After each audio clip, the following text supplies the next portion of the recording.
Welcome to the silence followed by a deafening roar, guitar instructional DVD, and shred annex.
Silence followed by a deafening roar is the name of the CD, and it's also the name of this song. And this title obligated me to try to find something that would be a deafening roar. I decided the best way to do it might be to use a bow, like you'd use on a violin or a cello. And all I'm doing is playing the low E string on the F sharp note, 14th fret, and pulling up on it slowly, bending it, and then bowing it at the same time. So after the monstrous, deafening roar comes a heavy metal riff that I liked in the key of C sharp. It sounds like this.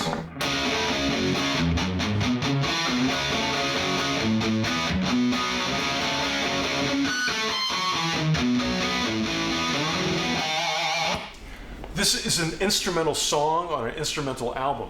So I have a lot of room for a lot of guitar, and I want to slowly build it up in this case. Of course, I'm beginning with a rhythm, that kind of phrase.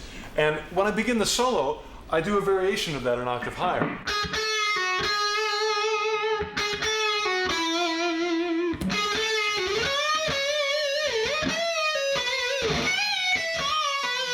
So it's kind of a melodic version. From there, I start to get a little more shreddy, let's say, with some 16th notes. This is kind of a nice pattern. It still locks into the rhythm pretty well, and it sounds like this.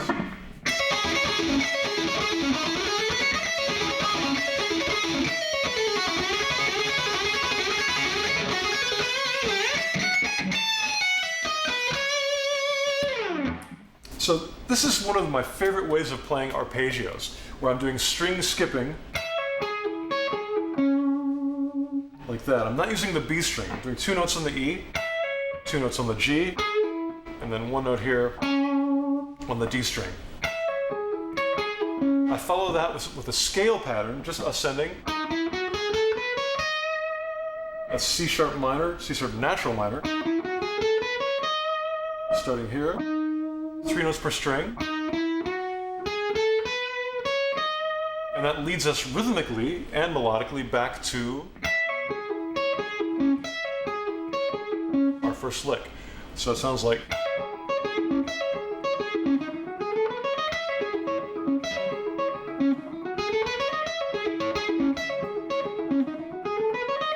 I like that. I'm contrasting an arpeggio with a scale, so you can kind of, each one complements the other. From there, instead of doing an ascending scale, I do a descending scale in between the arpeggios. Yeah, now let's do it up to speed. 1, 2, 3, 4.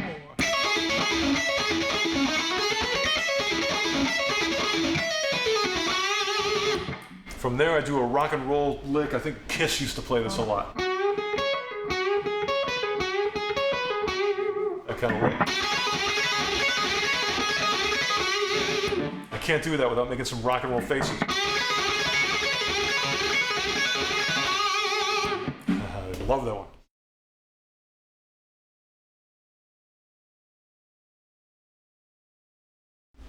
So the main chords of the song are these 4 chords.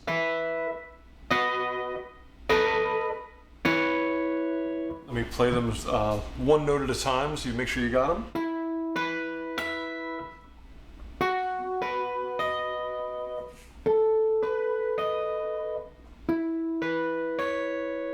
I just play those quietly by finger picking at the beginning.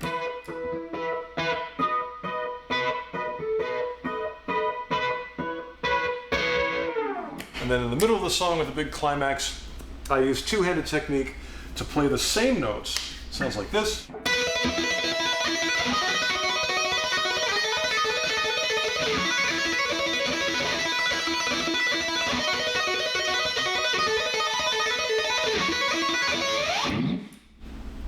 So let me show that to you a little bit slower. On the high E string, you have these notes. Louder. Then on the B string, big stretch. Then a little smaller stretch, still on the B string. And back to the high E string. And 1, 2, 3.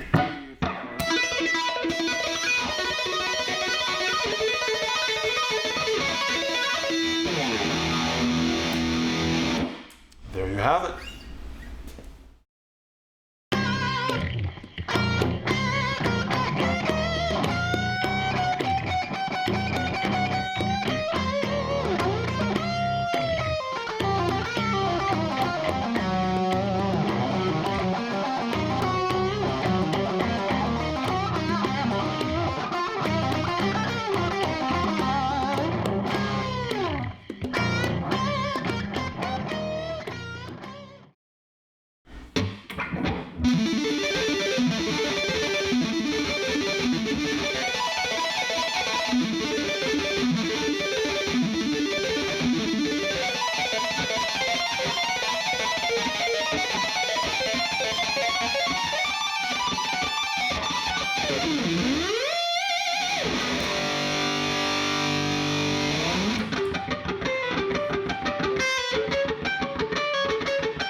This is the Eudaimonia Overture.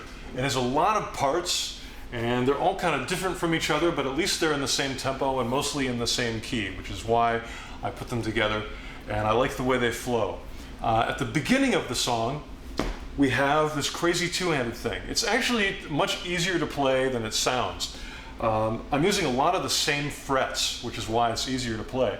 The 12th fret, I believe this is the 17th fret, so a little bit of a stretch there. And then the 19th with a tap. So as tapping licks go, that's relatively easy. And I just do that on each set of strings. Well, there's the first four. And then I repeat the top two. So it would be.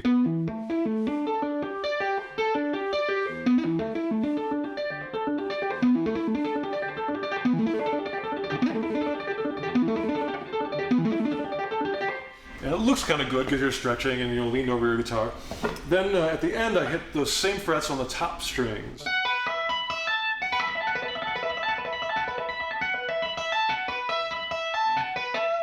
So altogether, you can see how that comes together.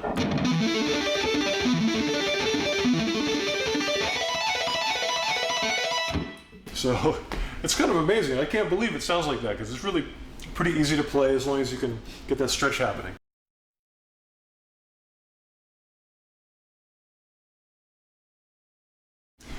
The next part are these arpeggiated chords. I'm just going to play through them slowly so you can hear them. The important thing here is actually the bass note is changing underneath. So I hope you can hear the song and the record so you know the context of what's happening with the bass note. But here's how it sounds a little bit slower.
So it took me a long time to memorize that, but once you get it down, it's not that technically difficult to play.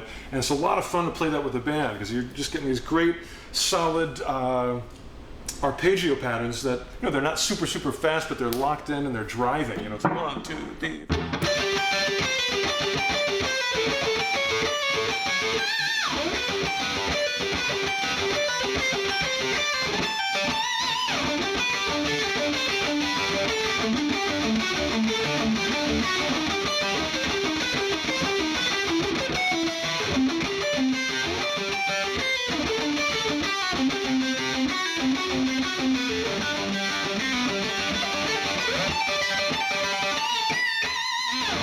So that kind of rocks.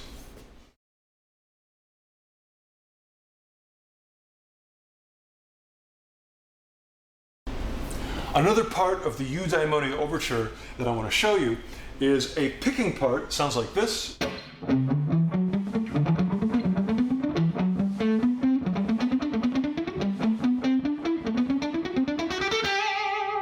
The thing I like about this is that the rhythm goes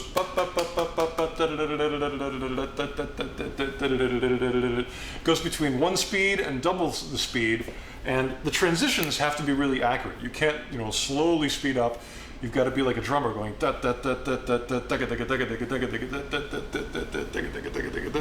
and that to me drives it. And it's a great exercise for your picking as well. So let me demonstrate it one more time, and I want you to listen to that rhythm, that.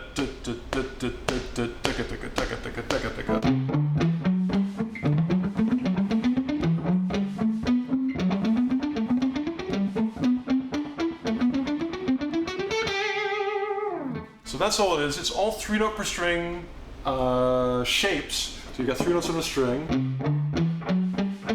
And then the faster ones are 3-note per string as well. Next one. These are all in the key of E minor, by the way, just starting on different steps of the scale. And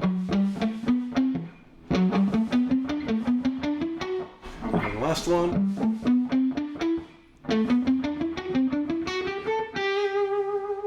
Let's see if I can do it up to speed. So 1, 2, 3, 2, 2, 3.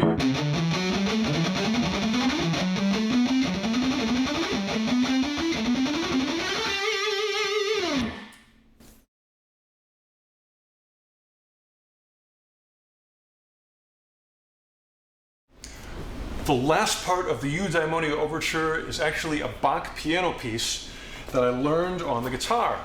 And I like to learn these to warm up my hands and also to warm up my brain before I begin an album project. So a lot of the records that I do, the very first step of making the record or writing is to learn one of these Bach pieces. It sort of gets the juices flowing. So I want to show you the beginning of this because I think the techniques are relatively easy to play and they sound great. It sounds like this.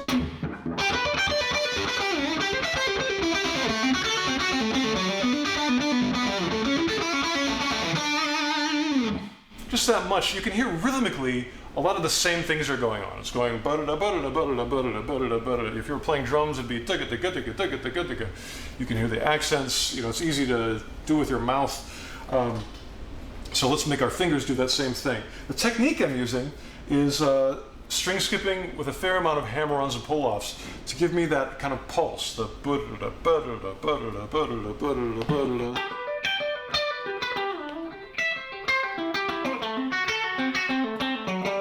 I'll play through the whole thing slowly, and I'll include some tablature so you can, if you really want to, you can learn the whole thing. Here's the whole thing slowly.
And then the fast version.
The Rhino is a heavy metal blues song. It's got a big metal sound, but the chords are almost kind of a blues progression, and I suppose maybe the most interesting guitar thing in the song is the fast picking part that sounds something like this. Let me slow it down for you so you can see what I'm doing. It sounds like this: 1, 2, 3, 4.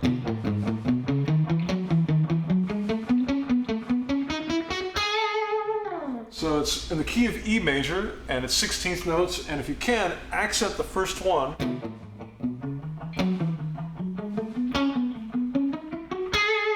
So those accents will help you lock in with the groove and with the drummer.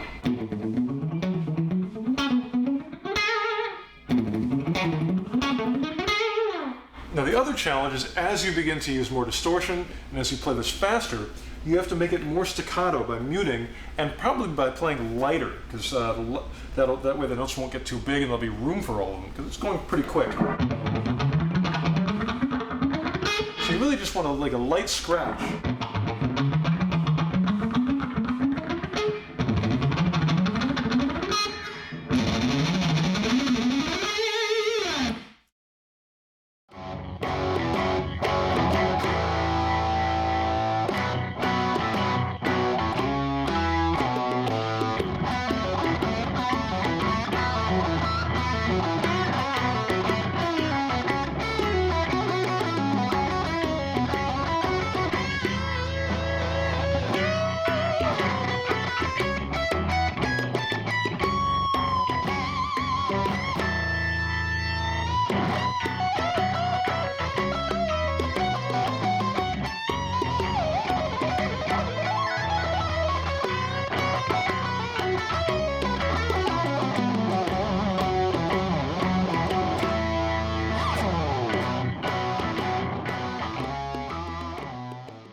Norwegian Cowbell is a song that of course has cowbell in it, but it also has electric guitar.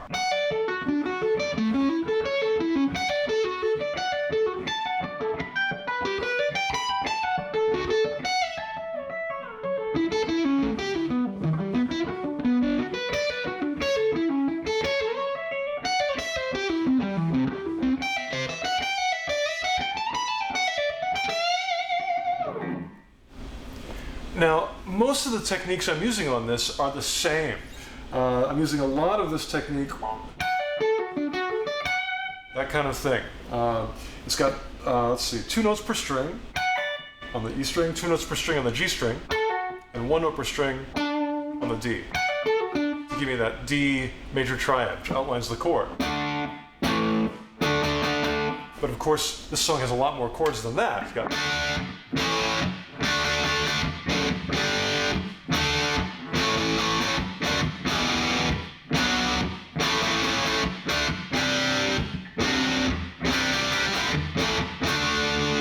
full arm extension if you can. Sounds better, looks better. So we want to outline all those chords. Basically, I'm using that technique I showed you to do almost all of it.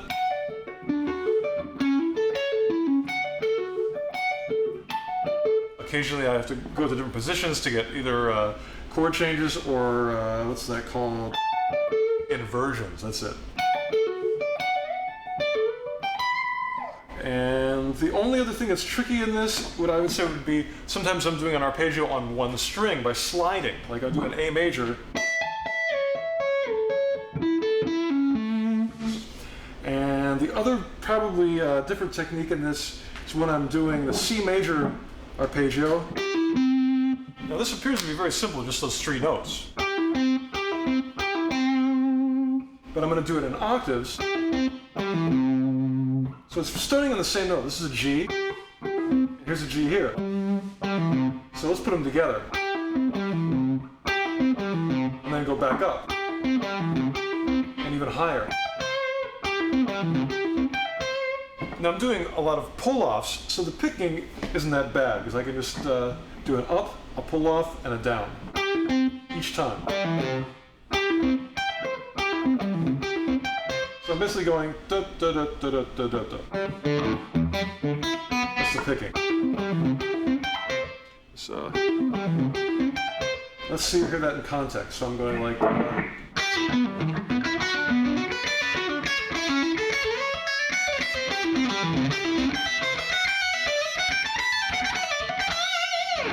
Well, it's sort of in the middle of everything, but that's the one other technique that's different than the usual. And that allows you to do a long group of arpeggios that outline chords very nicely.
I Cannot Tell a Lie is one of my favorite songs to play on the record.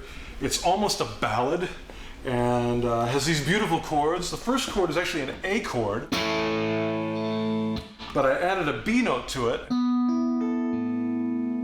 I suppose that's the 9th. And then I made it a first inversion. I put the 3rd in the bass. So that's the first chord, then a D chord with a 9th in it as well. Then an E sus, dominant sus I guess it would be, a regular E major.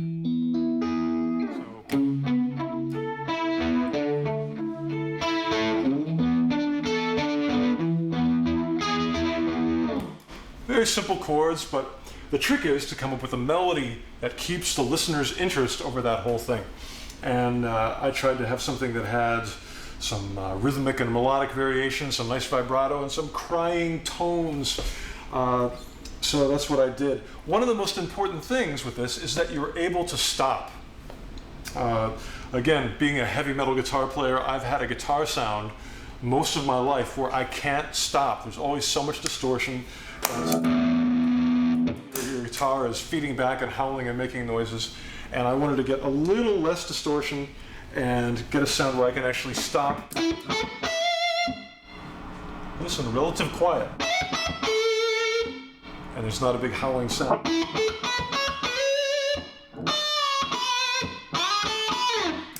And that really takes the panic away. There's a certain amount of panic in playing electric guitar. And that, oh my God, I gotta control this thing that's going, taking off and potentially making all this noise.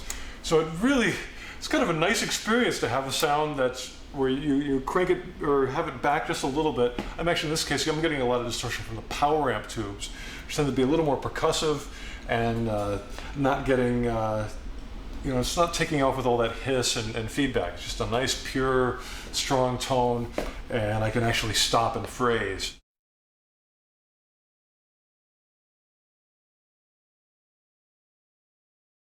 So most of the song is slow enough where it's not a matter of having a lot of shred technique to play it. It's more, you want to have good vibrato, your bends have to be very in tune, and the sliding is important too. When I slide into, I want to make sure that the slide is nice sounding. So I'm going to show you the short shred part in it, because maybe that's the part that's not as obvious as far as fingering goes.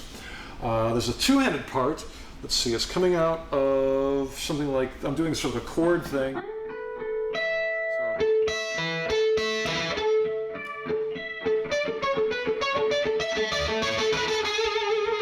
And then from here.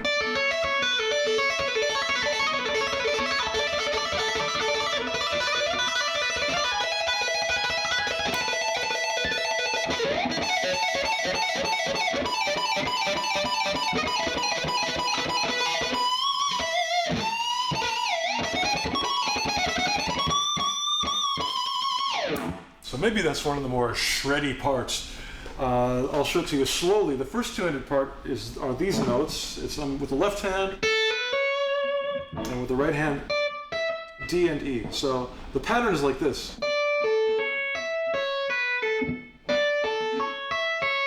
Let's loop that over and over again.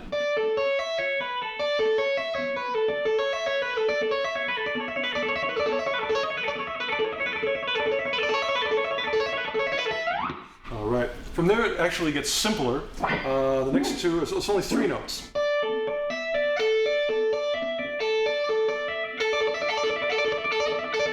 Here's the next one.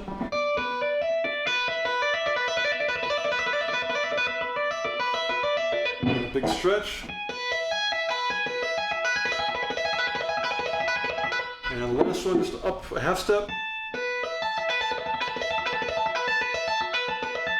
So pretty much all the same pattern, just the frets are changing. Then I've got this lick that's a pull-off lick.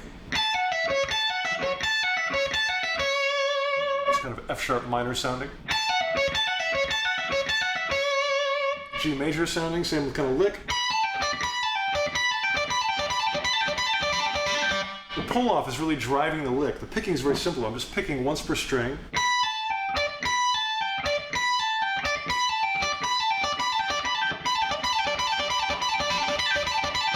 And the last one, a big stretch to get that E major sound.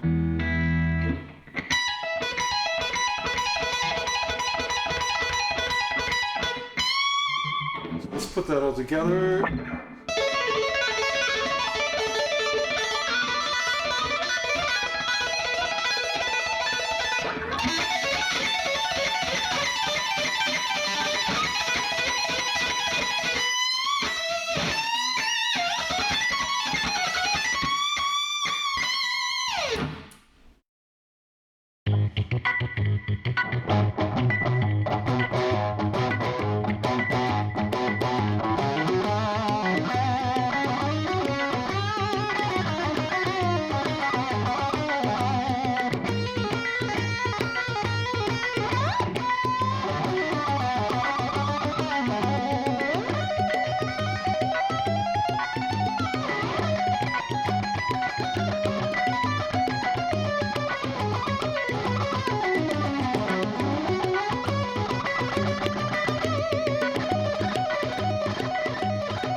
This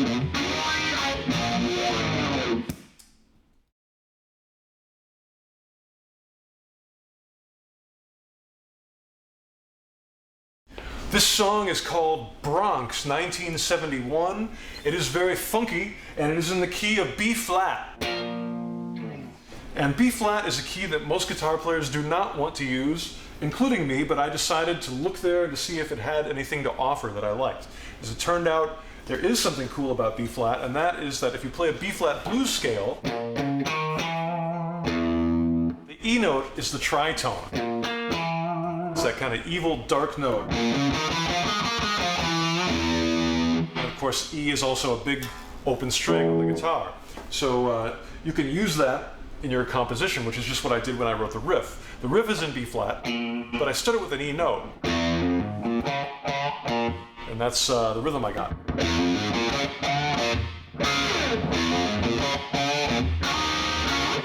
Those two answer parts, the first one is a, let's see, it's a B flat, dominant 9 chord. And I never knew this chord until I went to school. I used to hear it all the time, and I never knew what it was. It's almost all funk songs. A good funky chord, and I used it as an answer. And then played the riff again. And had a little funky thing there. I don't even know what these are yet. They're so simple. And they're just a bar on the 6th fret, and up to the 8th and back down.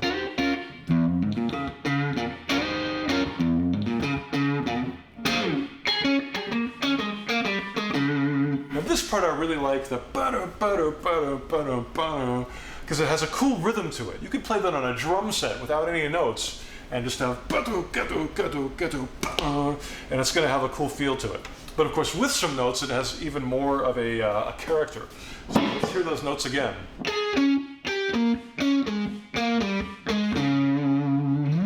And one more time. Of course, once again, you have to have a sound that allows you to have those little pauses. You don't want a big hum and going on between. So crank the distortion back a little bit, crank the volume up, and then go. That's a great lick. It doesn't take a lot of technique to play that, but it is some brain work, because it's, first of all, you're in B flat, and second of all, the intervals that I chose, you know, they aren't that obvious. To me, they sound good. They're obvious to the ear, but they're not obvious to the fingers if you haven't played it before. So work that out with the metronome. They're very useful notes. It's a good pattern.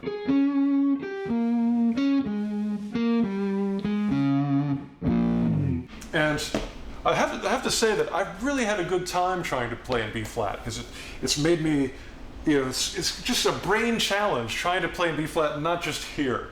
You know, if you're a guitar player, you know that if you're playing in B flat, your hand's going to go there, and that this is all going to kind of be mysterious up here. So I've been trying to work through the mystery and find out, like, where's B flat? You know, in this section. And that's very rewarding. I have a lot of fun doing that, and I hope you do too.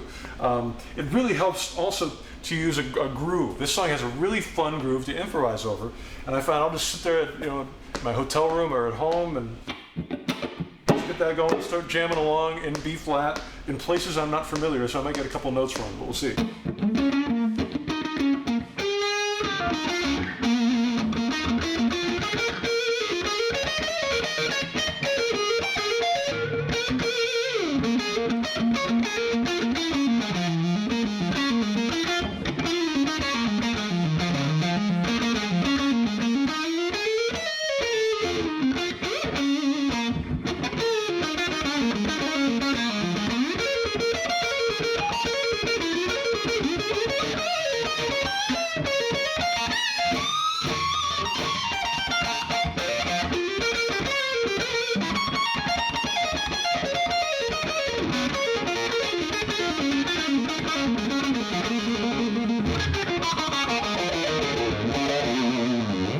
So I love doing that. I love playing with a rhythm.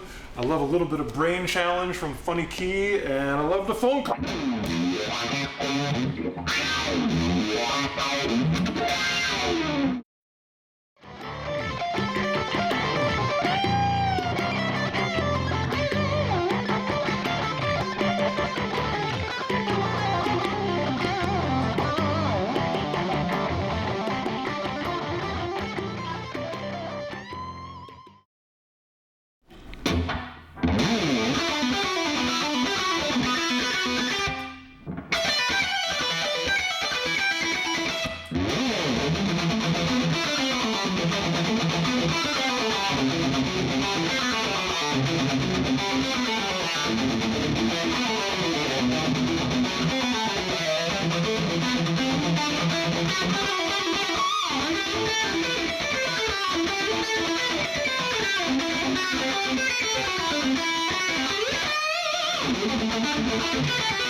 The Gargoyle is a heavy metal song in the key of E minor. I want to show you the main riff, which sounds like this.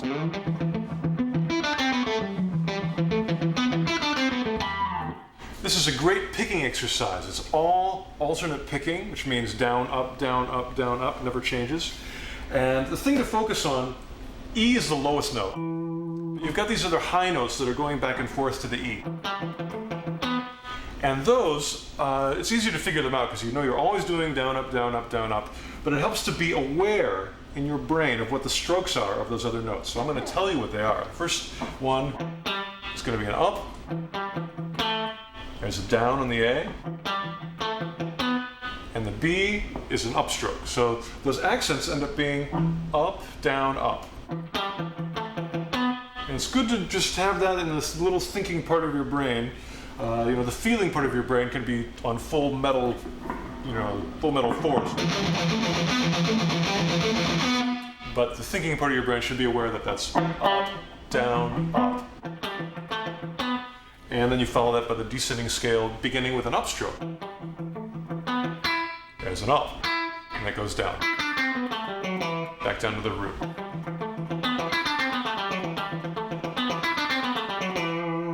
Right now when I'm playing that, I'm playing it with a cleaner sound, so I tend to attack it a little harder.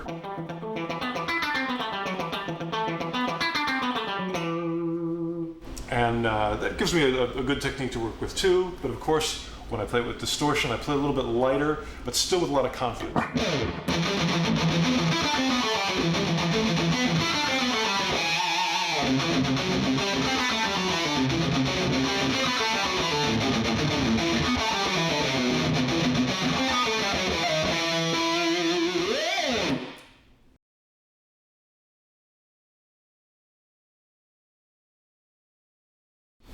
At the very end of the Gargoyle, I do sort of a jazz fusion-y line that I came up with. It has some diminished things in it.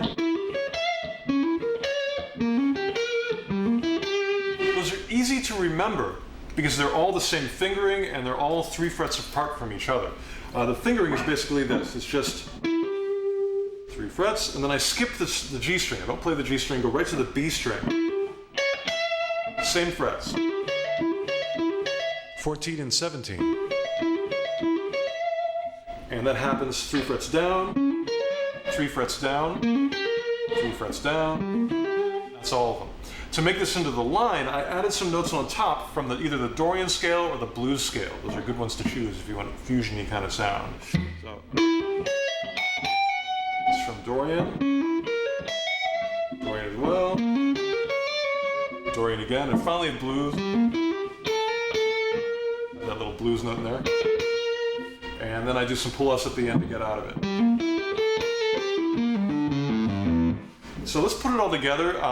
It's pretty a symmetrical kind of line.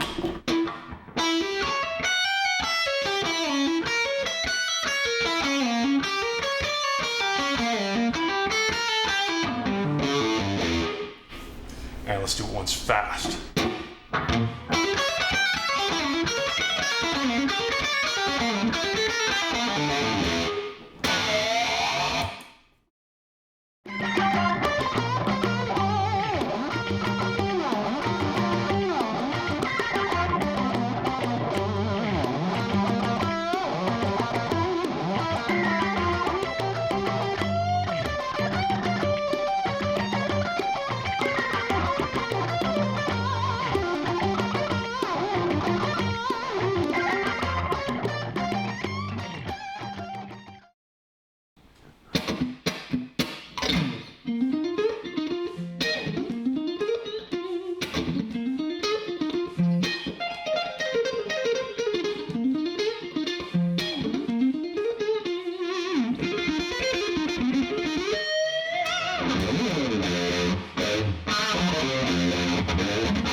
Bultaco Saturno is actually the name of a Spanish motorcycle, but I decided to also use it as the title for this funk rock kind of song in the key of F. Why did I choose F? F is a key that most guitar players avoid, and I decided I wanted to see what F had that was good about it, and I found this. I found if I played F, I could use the E below and get that. I like that. That sounds kind of cool. So that, and I wanted to have a lot of interesting rhythms in this song. So before I even added the notes, I just thought of the rhythm. In this case, it was bup bup bup bup da da da da da da da, something like that. So I added notes to it in the key of F. 1, 2, 3.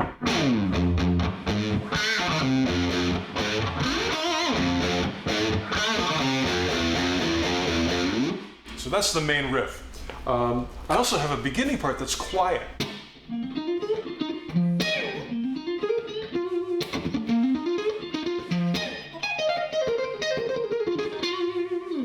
So I want to show you the fast part of that. It's one of my favorite licks, and it's sort of an important part of a lot of my playing. I'm going to slow it down. It's in F pentatonic.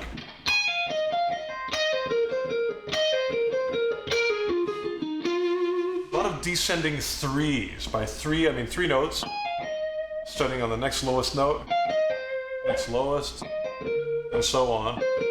So here it is again, slow. And then I start on the B string. All together.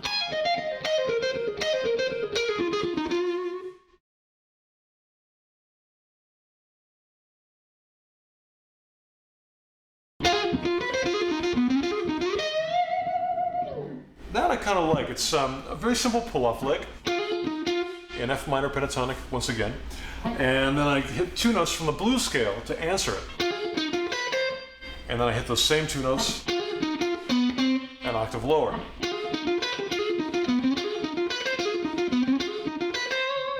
So it's sort of a lick in 2 parts. It's a conversational lick. It's talking to itself. In the middle of the song, I do that same kind of idea, but expand on it. This would be in the improvised guitar solo, and I start adding even more notes to alternate with that pull-off. So altogether, we might have something like this.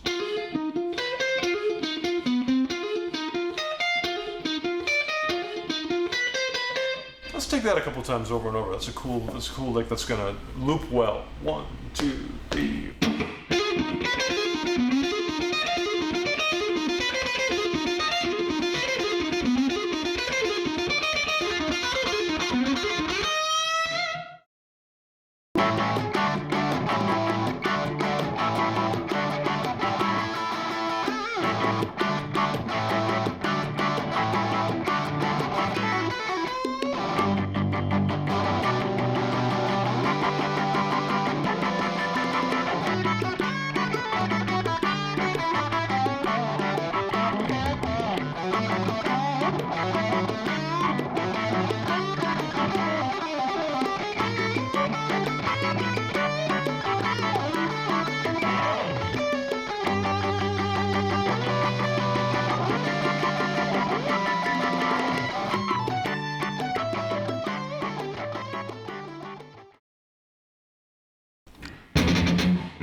This song is called Paul versus Godzilla, and I suppose in this case Godzilla would be my flanger, which makes this crazy sound.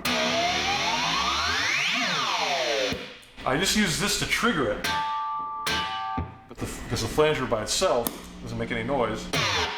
But if you hit it, or sustain, it makes that crazy sound. So that's a lot of fun. And then I made a riff in the key of G sharp. And again, G sharp's sort of an odd key. Why did I use that? The open strings, I found I could make some kind of cool chords. These would be the chords.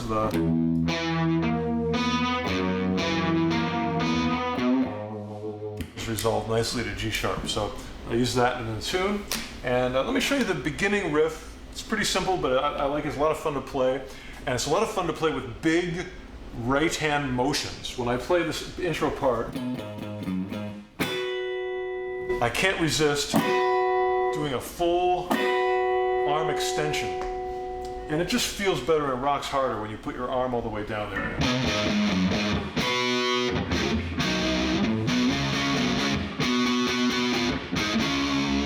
Those two I try to get. It just looks good, it feels good, and I'm almost sure it sounds good.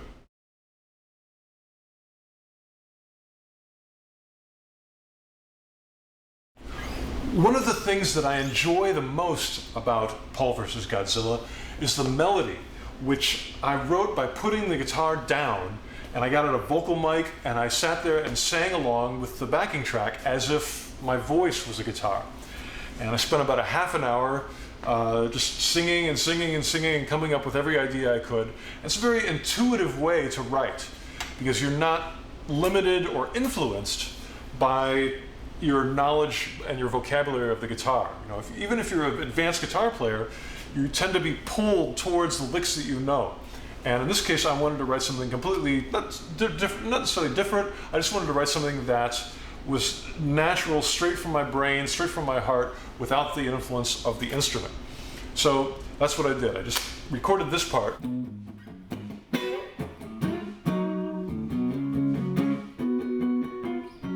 And then I started to sing over that. And I'm going to sing you what I came up with. It's not going to sound that good because I got to use falsetto to hit the high notes, and I haven't practiced singing it. But it was good enough as a writing tool to get it across. So again, this is the key. And I wrote something like this with my voice. So it was like 1, 2, 3.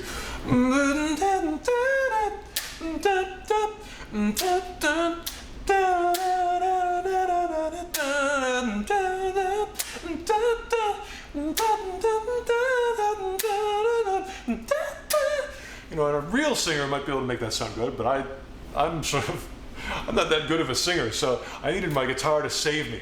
So I recorded that, and then I went back and learned it. The cool thing was, it used a lot of fingerings and techniques that I might not have, or I definitely wouldn't have come across otherwise. First of all, because I'm a G sharp, and I'm lost at G sharp.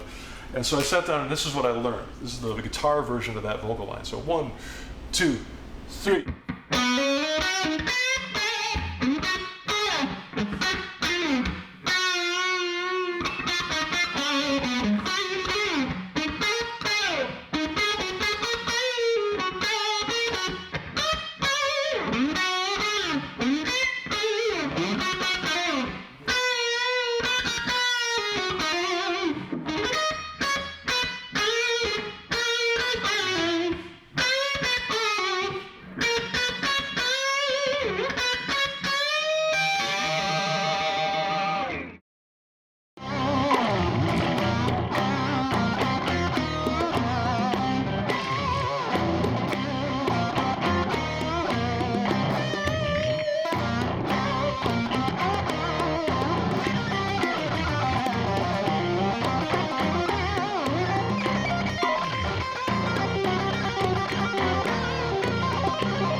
So now I really want to work on some things that are going to help you play more musically, especially with your soloing. one thing that really helps guitar players play musically is phrasing. You don't need a lot of technique or notes to phrase well. You just need a good sense of time and a good sense of almost drama, musical drama. Some people seem to have this intuitively. I don't know if I do, because I've played fast a lot of my life to avoid it. But as I slow down, it becomes obvious that I need to insert better phrasing to make the slower playing sound cool and sound powerful. So I've been working on that a lot lately, and one of the techniques that I have is to simulate a guitar jam just with one person. And if you have somebody to jam with, that helps even more. But I'm going to do it right now just by myself. So what I'm going to do, I'm going to be me here, and I'm going to play a solo in this kind of groove.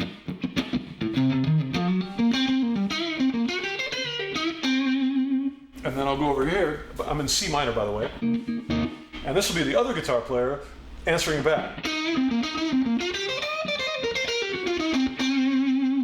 And what I want you to listen for as I play, I'm just going to improvise, but the end of each line is going to be the cue for what the next guy should start with. So in other words, my ending is his beginning. And let me try to demonstrate that now with going back and forth. And again, make sure you listen with your ears to the ending of the line and the beginning of the line, because they're either going to be the same or very close to one another. So here we go. 1, 2 in C minor. 1, 2, 3, 4.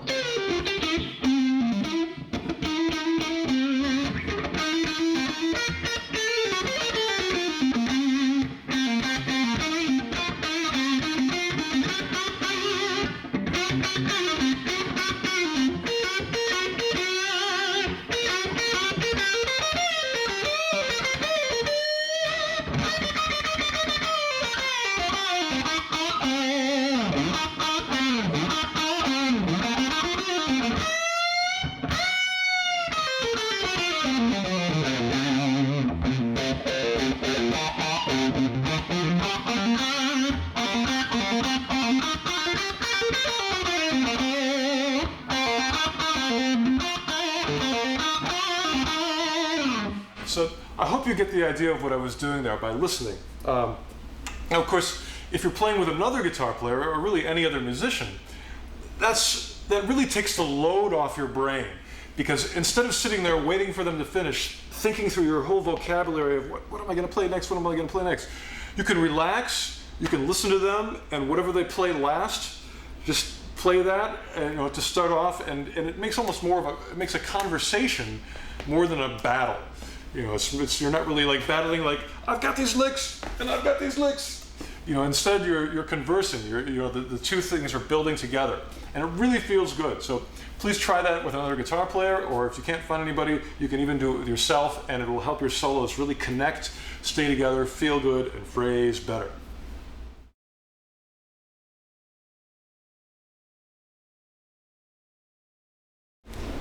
It's time for some fast picking, and my goal today is to not only pick fast, but to find a way to get into it and out of it smoothly. Otherwise, you can't use it in your song. So I'm going to give you an exercise that's going to allow you to do some, first of all, the ending of a fast pick lick. Let me show you the lick first. It's very simple. It goes like this. And I'm using some notes out of the A blues scale. Picking every note, beginning with an upstroke.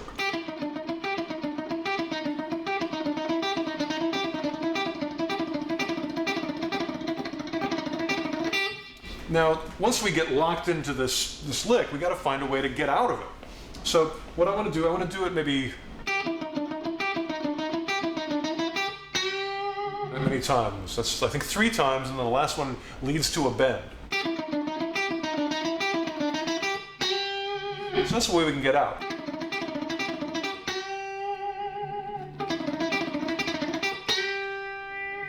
It's a nice controlled end. Let's try it up here too. The same exact lick, but on the 8th fret. And same kind of bend. And we'll put them together.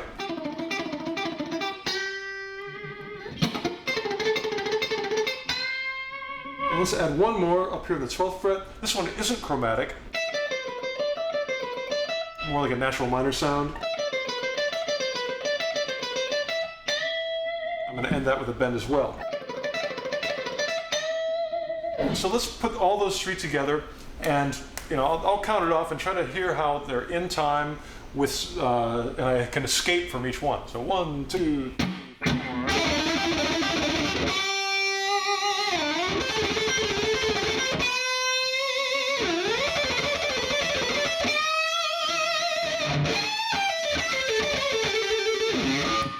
Now this time I'm going to play it again, but I'm going to do even shorter spaces. So I'll go like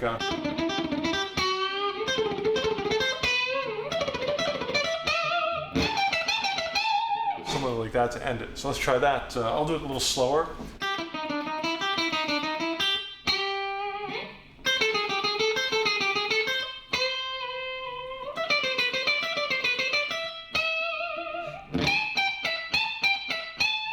All right, so.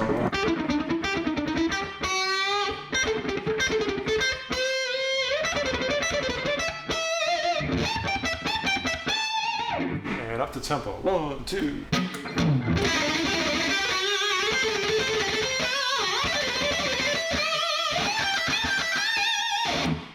So that way you have some fast picking, but it's actually going to fit in a groove and give your brain and fingers a little time to rest in between. So it's good every way around.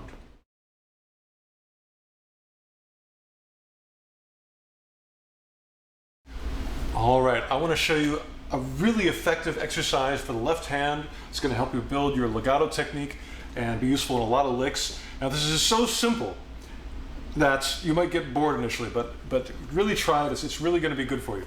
And here it is what it is. It's 2 notes, A and C. And I'm just going to play 8th notes, and then I'm going to follow it by 16th notes back and forth. So the important thing is to get the transition really, really clear. You want 8th notes and then 16th notes, so like this.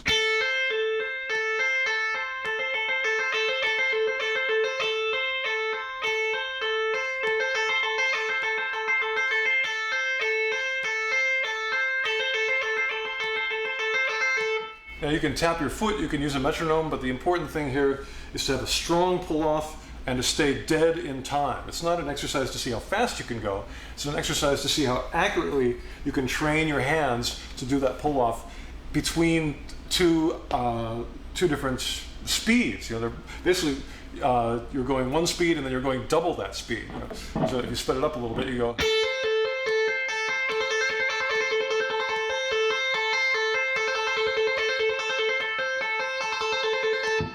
And all the fast pull-off licks that I do, you will use that kind of technique at some point, to go like. And I'll show you how easily the simple lick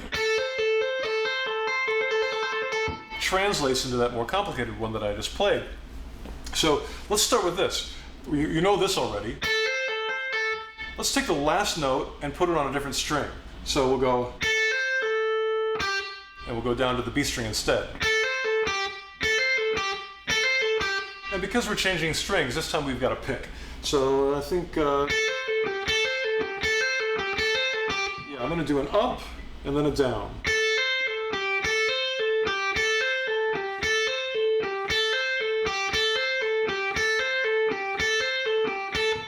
All right, so let's start to speed that up. It's a simple lick, so we can do it fast.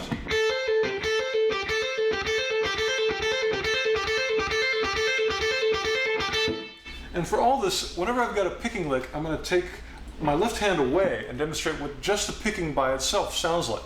So with this particular lick,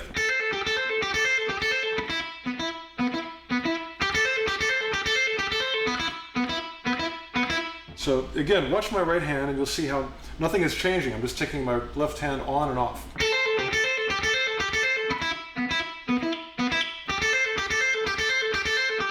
So this is pretty simple. But it's got to be dead on time,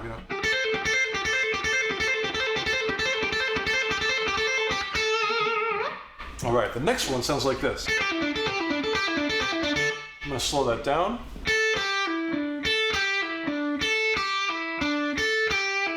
It's an upstroke followed by 2 downstrokes with a pull-off in the middle. The picking by itself, I'll demonstrate again. I'll do the lick with the left hand and without. And I'll alternate back and forth and just watch my right hand and you'll see how it doesn't change.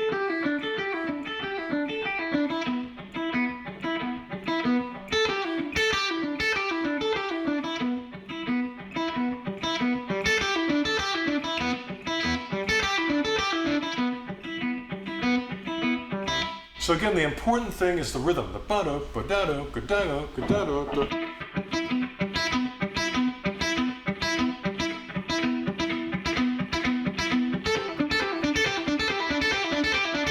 All right, so now basically we've got two licks. We've got this one, and we've got this one. Let's put them together. And do it over and over again, like a loop.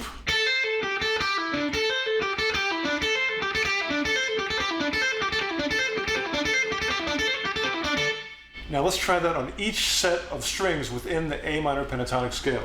So next we're going to go down to these.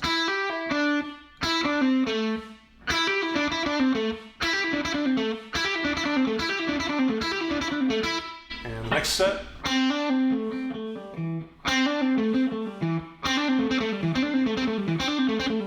And the next set. Super slow. And all together.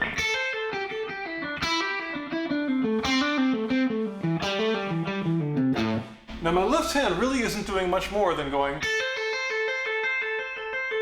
Sometimes it is to change to a different string, sometimes it might have to use a different finger to get a different fret, but the basic technique, the motor that's driving it all, is this.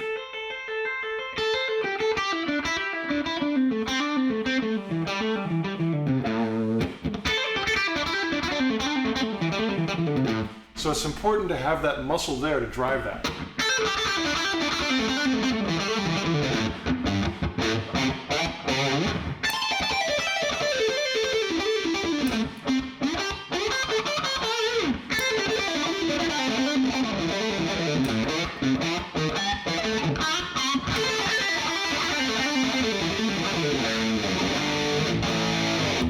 So that's a good phrasing lick, and it all begins with.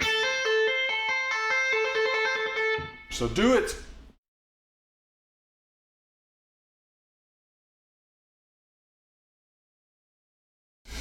All right, I want to show you some new arpeggio ideas I've been working on. First of all, I hope you know what a triad is. It's basically three notes. In this case, I'm going to play an E minor. And the triad notes are the root, the third, and the fifth. And of course, they can be in any octave. So those triad notes can happen everywhere. Regardless of fingering, it can be a sweep pick, it can be a string skip, it can be all on one string. Those are all triads because you're only using the notes E, G, and B, the root, the third, and the fifth. So what I want to do with this arpeggio is instead of going 1, 3, 5, 1, 3, 5, 1, 3, 5, just around in octaves, which would sound like this, or with a sweep pick. Those are all sort of in the same order. I want to mix up the order a little bit. I want to skip the third, go straight to the fifth. So I'm going to go 1, 5. Now that's a nice shape because it's just like a power chord. Then I'm going to start on the next highest triad note, which would be the third. And normally you'd go like 3, 5, and then start over with the 1. But I'm going to skip the middle note and go straight to the 1 from the 3. So this is, again, getting into math. Let me play it for you, and your ear will pick up the pattern immediately. Here's what it sounds like.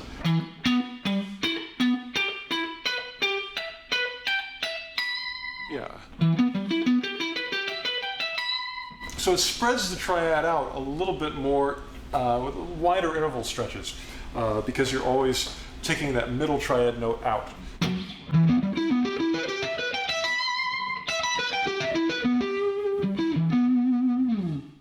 Now, technique-wise, this isn't that bad because you're just doing like little two-note chords.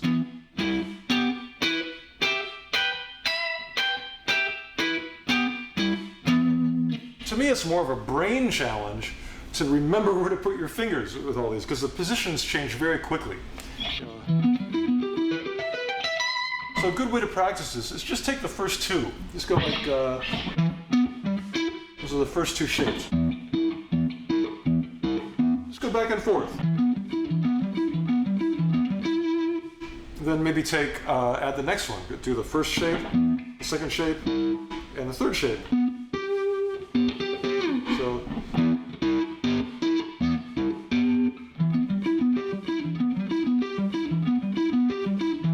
and add the fourth shape. Just keep adding them on.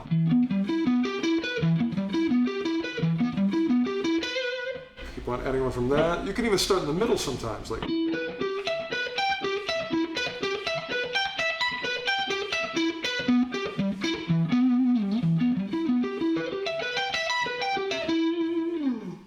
As far as rhythmic phrasing, you can't play these as fast as a sweep pick lick. They're not as efficiently fingered, but the sound is still great, and I like them as triplets. So if you do like triplet, triplet, triplet, triplet, 1, 2, 3, 4.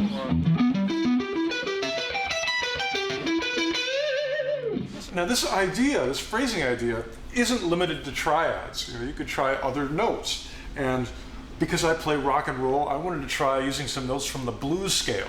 So I took an E blues scale, and I decided to take the fourth out. The fourth is the A note. It's just not the most interesting note. It's not bad, I don't mind the fourth, but in the blues scale, if I'd skip it, it was a little more sinister somehow. So I took those notes, and I did the same thing where I skipped around, took every other one. Let me play it for you so your ear can get it. So, let's see.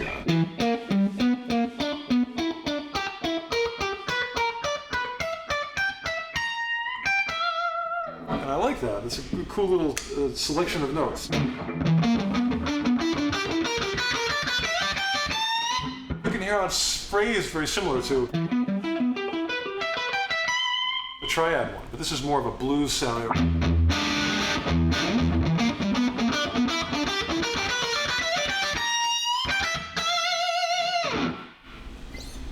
Another one you can do is using the notes from Dorian. Now, of course, the whole Dorian scale has a lot of notes. So I just want to pick my favorite ones, which in this case are the root, the minor third, the major sixth, which really gives Dorian its flavor, and the minor seventh.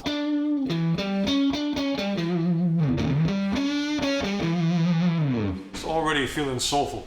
But I'm going to mix up the notes in an arpeggiated kind of way, and here's what you get when you do that.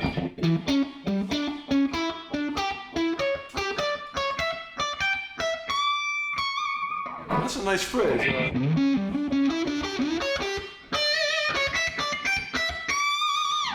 In another position, you might get this.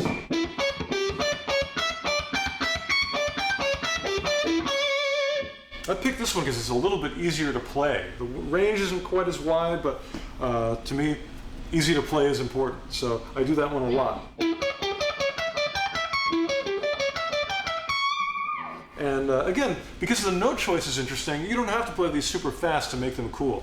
You can even play, if you're doing a groove like this.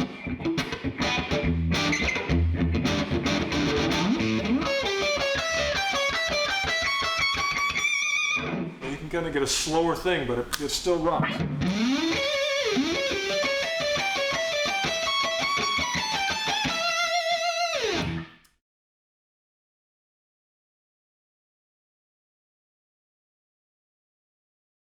Welcome to the Shred Annex. No philosophy, no phrasing, none of that slow stuff. This is all fast, every fast lick I can think of. One in every key, starting on E and going chromatically up. I've got a lick for every one, and it's a fast lick always.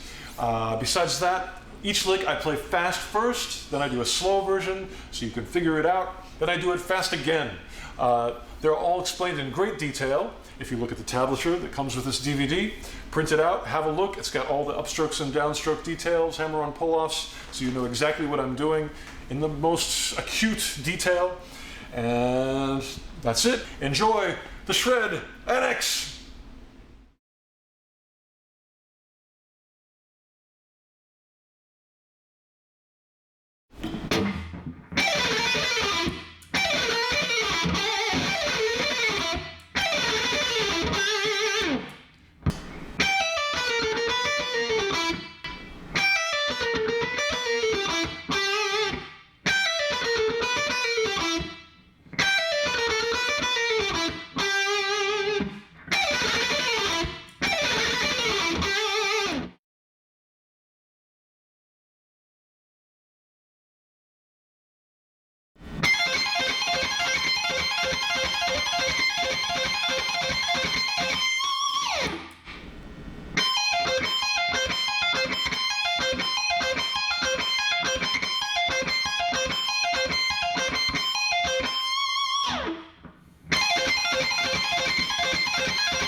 Slow.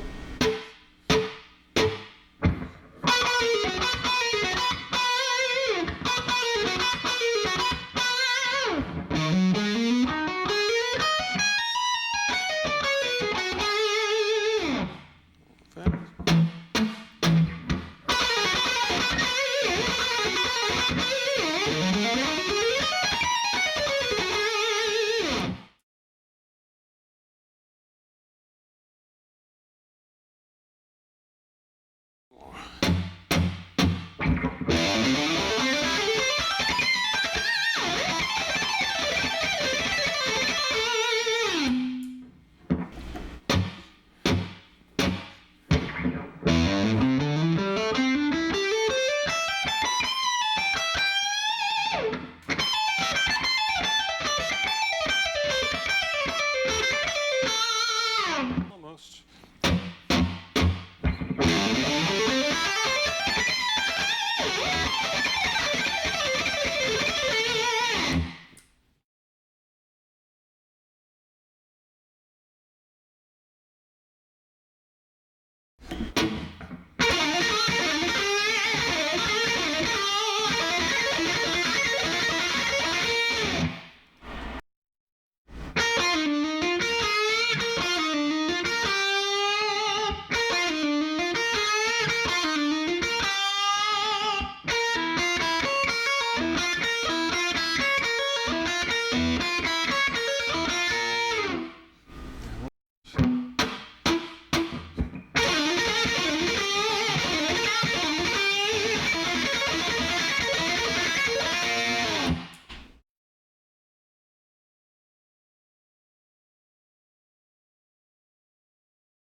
Go.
right, at the end, you've got to let it all loose. And thank you so much for watching The Silence Followed by a Deafening Roar DVD today.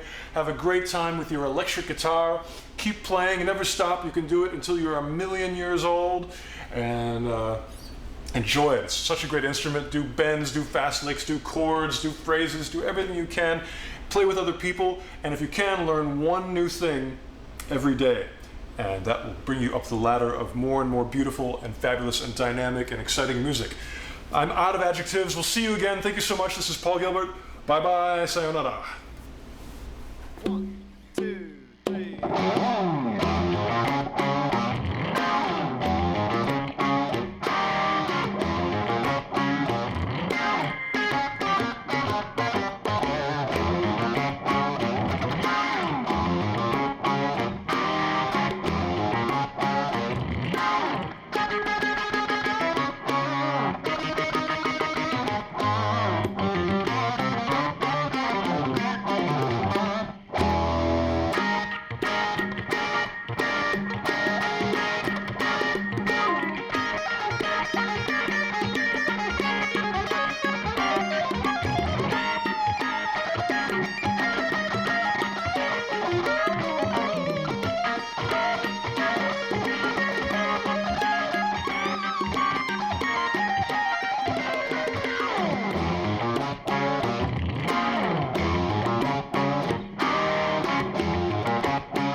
이 노래는 Racer X의 노래입니다.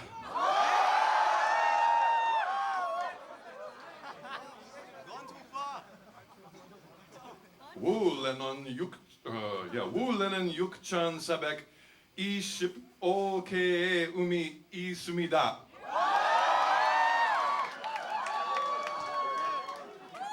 하지만 오늘은 더 많이 칠 겁니다.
네.